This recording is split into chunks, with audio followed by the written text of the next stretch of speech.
말씀은 빌립보서 1장 22절로 26절까지 말씀, 빌립보서 강의 7번째 말씀을 전하도록 하겠습니다. 지난주 말씀을 간략하게 돌이켜보면요, 내가 지금까지 믿음으로 지키고 서 있는 것은 두 가지다.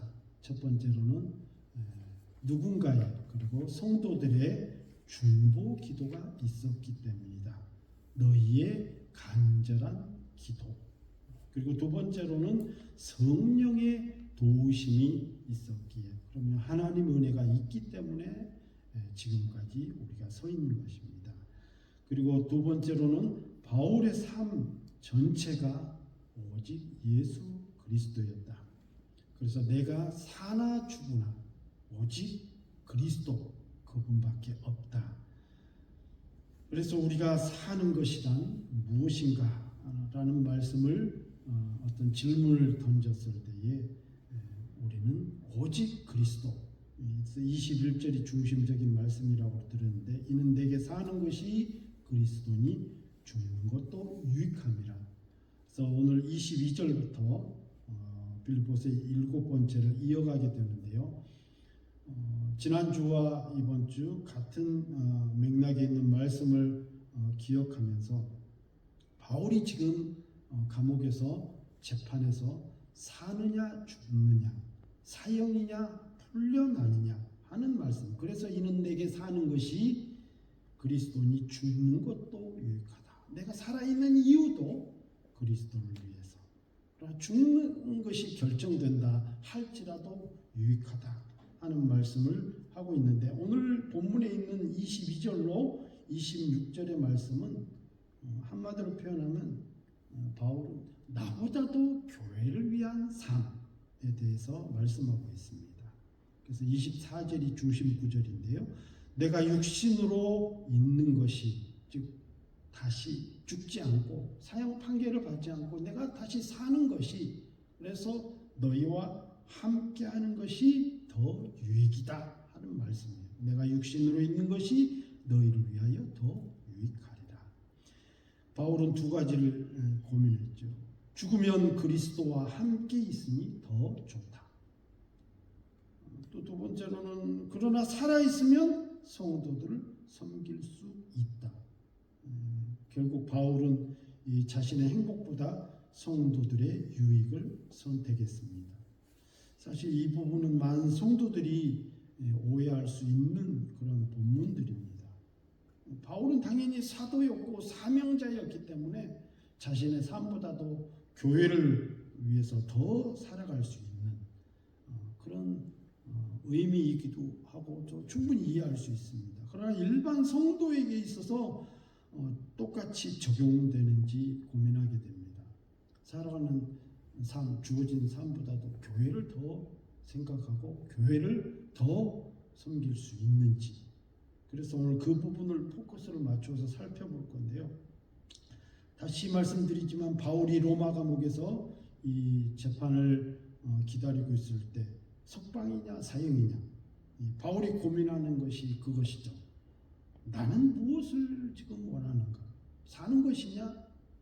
혹은 아니면 죽는 것이냐? 그런데 이 바울이 고민하는 그런 와중에도 그가 최종적으로 이 하나님의 은혜 안에서 가지고 있는 사명적 신앙이죠.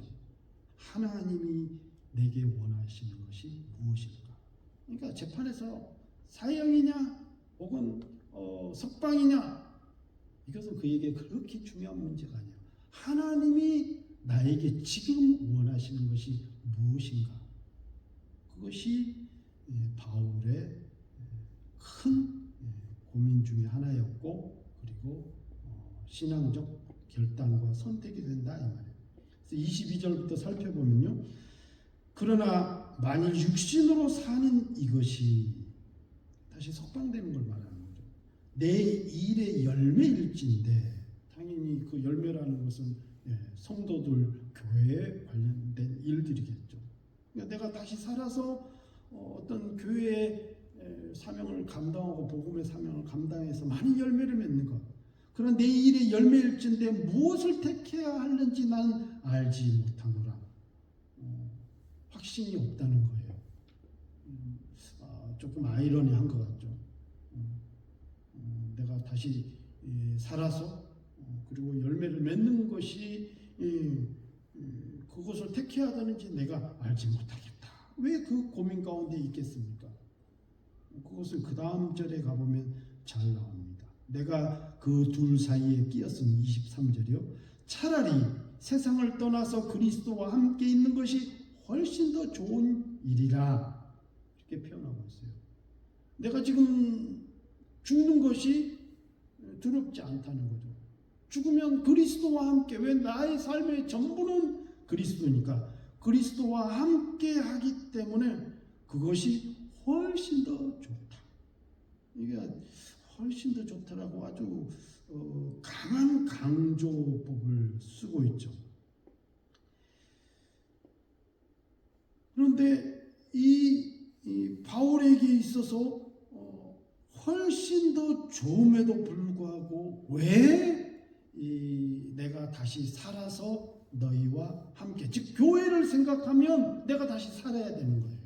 교인들을 생각하면 내가 다시 살아야 되는데 그것을 더 선택하느냐? 그것이 바로 아까 제가 말씀드린 대로 하나님이 지금 나에게 무엇을 원하시느냐, 그런 내용이라는 거예요. 열매는 어떤 단순한 성공이 아닙니다. 복음 때문에 사람들이 예수님을 믿고 교회가 세워지고 성도들이 성장하는 것, 이러한 것들의 열매. 그래서 바울의 삶의 가치는 내가 얼마나 오래 사느냐 혹은 얼마나 복되게 잘 사느냐, 그런 것보다도 얼마나 열매를 맺느냐가 되겠죠. 오늘 우리는 오래 사는 것에 그리고 잘 사는 것에 관심이 많습니다. 그러나 하나님은 네가 열매를 얼마나 남겼느냐를 늘 묻고 계셔요. 우리가 잘 아는 대로 신약 요한복음 15장은 포도나무 비유로 유명한 장입니다. 예수님이 직접 하신 말씀이에요. 다 차지하고 너희가 열매를 많이 맺으면 내 제자가 되리라. 이렇게 말씀하고 있어요. 예수님도 다르지 않다 이 말이에요. 그래서 내가 그 둘 사이에 끼었으니 차라리 세상을 떠나 그리스도와 함께 있는 것이 훨씬 더 좋은 일이라. 근데 그 뒤에 한 단락이 더 있죠. 한 문장이. 그렇게 하고 싶으나 그러나 라고 이렇게 23절을 기록하고 있어요.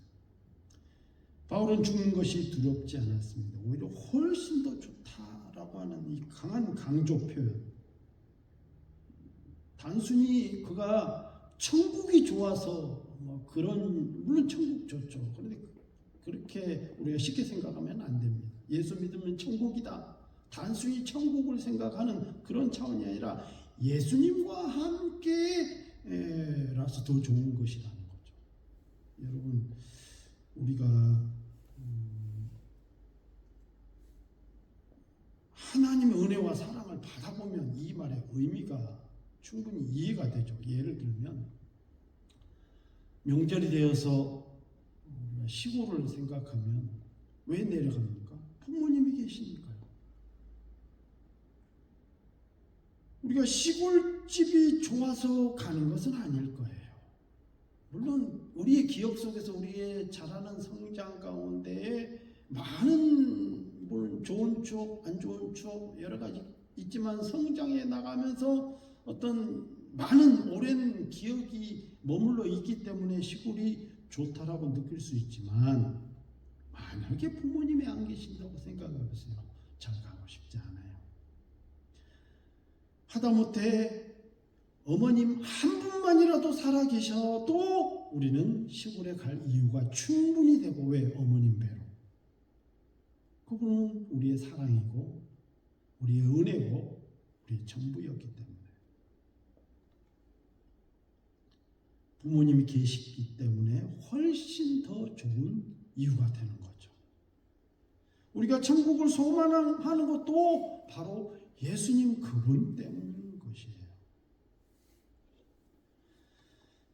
그렇게 내가 죽더라도 천국에 가는 것은 더 좋지만 그렇게 하고 싶으나 이건 개인적인 바람이죠. 개인적으로는 나는 천국 가는 게 더 좋다는 거예요. 왜? 개인의 신앙으로 따지면 난 예수님이 좋으니까. 그러나 하나님이 지금 원하시는 것이 무엇이냐? 24절에 보면 그러나는 23절 끝에 그렇게 하고 싶으나 그러나 내가 육신으로 있는 것이 너희를 위하여 더 유익하리라. 하나님이 바울을 빌립보 교회를 세우게 하시고 그 교회 지도자로 삼게 하시고 그들과 함께 하기를 원하시고, 그래서 왜 함께 합니까?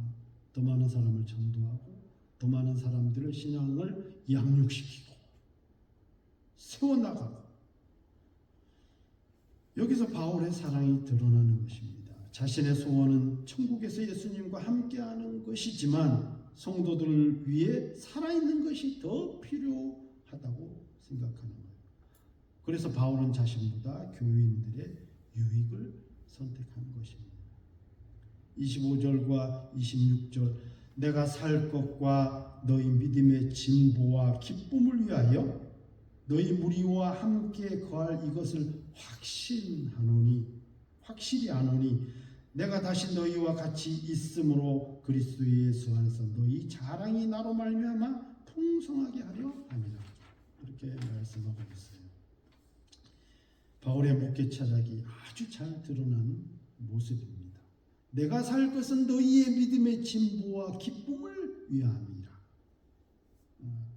내가 풀려나는 것, 내가 너희와 함께 하는 것, 너희가 나를 위해서 간절히 기도하고 있는데 내가 그렇게 하는 것은 바로 너희의 믿음의 진보, 믿음의 성장과 그리고 너희 믿음의 기쁨, 그것을 위함이다. 바울은 성도들의 믿음이 자라고 기쁨이 자라는 것을 자신의 기쁨으로 삼았습니다.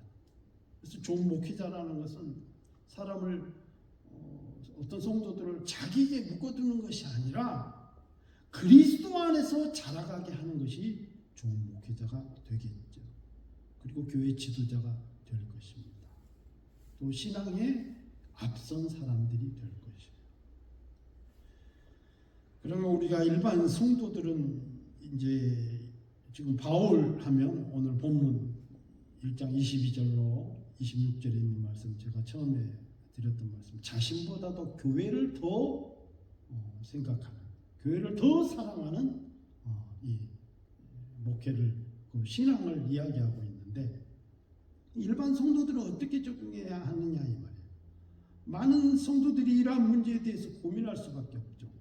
바울처럼 나 자신보다 교회를 위해서, 성도를 위해서 살아야 한다는, 가정보다도 내게 주어진 일보다도 교회를 먼저 생각하라는 말처럼 이해가 됩니다. 그러나 성경은 결코 그렇게 말씀하고 있지 않습니다.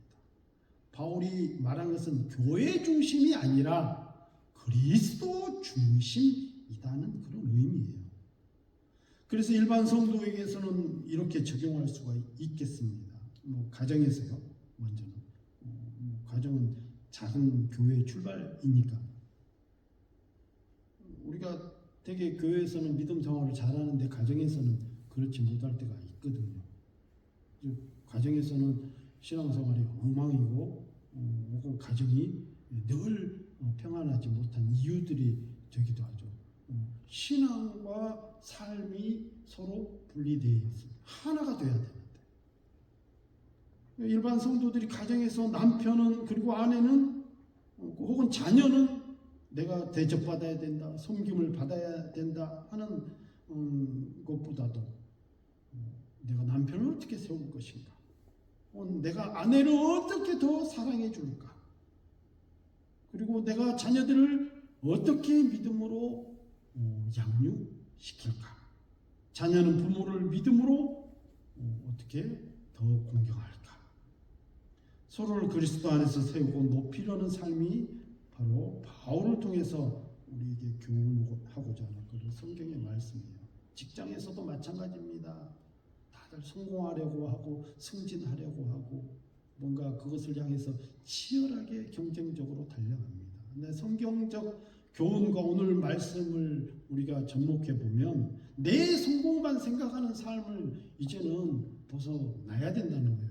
옛날에는 그런데 요즘은 믿음을 안 가진 기업들도 이제 상생에 대해서 이야기하고 있습니다. 상생은 뭡니까? 서로 나만 사는 것이 아니라 나만 잘 되는 것이 아니라 나만 성공하는 것이 아니라 니도 나도 함께 살아나자.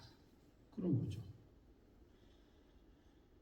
그렇기 때문에 우리가 사회생활에 있어서 직장생활에 있어서 우리 자신의 모습은 어떤 모습으로 나아가야 되냐면 많은 사람들 내 주변 직장 동료들 뭐 선배가 되었던 뭐 상관이 되었던 아니면 후배가 되었던 나를 필요로 하는 사람이 되도록 살아가야 된다는 거죠.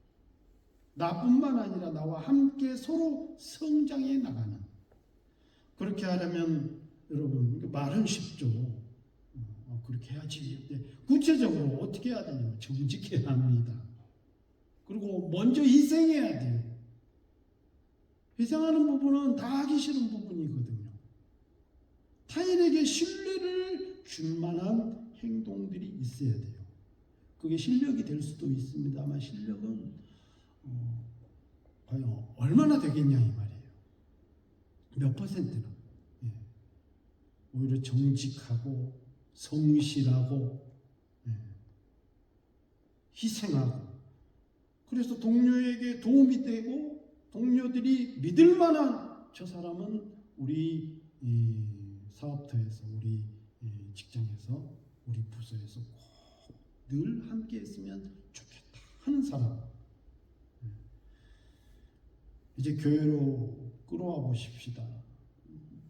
목회자든 혹은 그리고 오늘 바울에 대한 이야기니까 사명자니까 당연히 교회를 위해서 태어나고 혹은 교회를 위해서 부름을 받았고 교회를 위해서 온 생애를 사명자처럼 살아야 되는데 일반 성도들도 그렇게 받아들일 수 있냐 이 말이에요. 그렇지 않잖아요.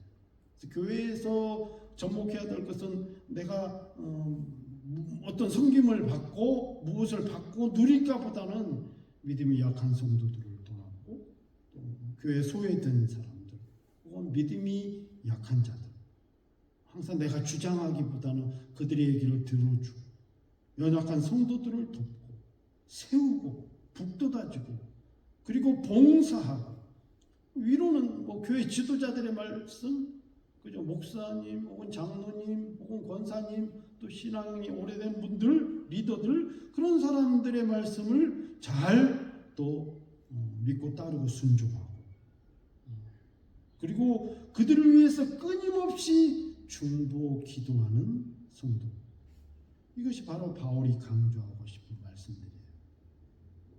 그래서 우리가 놓치지 말아야 할 것이 있다면 자신을 희생해서 교회만 섬겨라 라는 뜻이 아닙니다. 예수님도 어떤 말씀을 대표적으로 해야 정말 확 와닿을까요? 10계명 그래요. 구약의 10계명 구약의 10계명을 그대로 한마디로 요약한 말씀이 신약 마태복음 22장 37절로 40절까지 말씀이죠.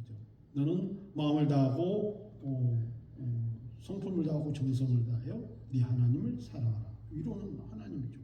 그리고 네 이웃을 네 몸과 같이 사랑하라. 이것이 온 율법과 선지자의 강령이니라 그랬어요. 그러니까 네 자신만 희생해서 교회만 섬기라가 아니라 내 이웃을 사랑하되 내 자신과 같이 사랑해라. 그러니까 네 자신도 돌아보고 네 자신을 돌아본 것처럼 이웃도 돌아보라. 이게 무조건 희생이라 그렇게 말씀을 결코 하지 않으셨다는 거예요. 십계명을 요약해서 하신 말씀이니까 성경 전체가 하신 말씀이라고 볼 수가 있어요. 그렇기 때문에 자신을 돌아보는 것도 매우 중요합니다. 그러면 우리가 이 말씀을 또 어용할 수가 있어요. 거봐 성경 말씀 내 자신을 먼저 생각하라고 했잖아. 근데 바울이 말한 핵심 오늘 바울을 통해서 하나님께서 우리에게 주신 교훈의 말씀 뭐냐면 내 인생의 삶의 중심이 나 자신에게만 머물지 말라는 그런 내용이에요. 나 자신에게만 머물지 말고 주변도 돌아보고 그들을 세우고 그들을 위해서 기도하고 그들을 챙겨라, 그런 말씀이 된다 이거예요. 그래서 성숙한 성도는 내 유익만 계산하지 않고 하나님의 영광이 되는가, 다른 사람의 믿음을 세우는가, 그들에게 유익도 주는가 라고 함께 생각하는 성도들이 성숙한 믿음의 사람들입니다. 바울은 천국에 가고 싶었죠. 예수님이 천국의 주인이시니까, 예수님과 늘 함께 할 수 있으니까. 그럼에도 불구하고 하나님이 지금 이 상황에 재판을 앞둔, 죽느냐 사느냐는 이제는 그렇게 어려운 문제도 아니고 바울에게 있어서 두려운 문제도 아니고 그것을 극복해야 될 문제도 아닙니다. 왜 죽으면 나는 더 좋다, 주님과 함께 하니까. 그러나 사는 것은 내 성도들인데 이 사회에서 내가 끼었으니 난 잘 모르겠다, 지금 그런 거잖아요. 그러나 하나님의 그 뜻을 헤아려 보니까 내가 주님과 함께 하는 것도 좋지만 지금 내가 살아서 너희들과 함께해서 너희 믿음의 진보와 너희 믿음의 기쁨이 성장돼 가는 것을 하나님이 원하신다, 지금 그거예요. 이것은 예수님의 마음이기도 하고요. 예수님은 어떤 분입니까? 십자가를 피할 수도 있었지만 우리를 구원하시기 위해서, 그렇죠, 그분은 하나님이시니까. 그럼에도 불구하고 끝까지 죽기까지 십자가를 지시는 길을 가셨습니다. 오늘 본문은 자기를 희생하라는 강요가 아니라 예수 그리스도 그분의 사랑을 본받아 다른 사람을 세우는 삶이 참된 그리스도인의 삶임을 가르쳐주고 있습니다. 이것이 바울이 오늘날 모든 성도에게 적용되는 메시지입니다. 우리가 이 말씀을 기억하면서 우리는 항상 예수님처럼 십자가를 지고 희생하는 그런 생각을 하는데 우리가 어떻게 그렇게 할 수 있겠어요? 적어도 내가 나를 사랑하는 그런 삶이, 그것은 시키지 않아도 학습하지 않아도 늘 나타나는 삶 아닙니까? 그런 것처럼 다른 사람도 돌아보라 하는 말씀으로 우리가 받아들이면 어렵지 않는 내용입니다. 이 말씀을 기억하면서 한 주간도 주어진 삶 가운데서 나 자신만이 아닌 주변도 돌아보는 삶이 되기를 주의 이름으로 축원합니다.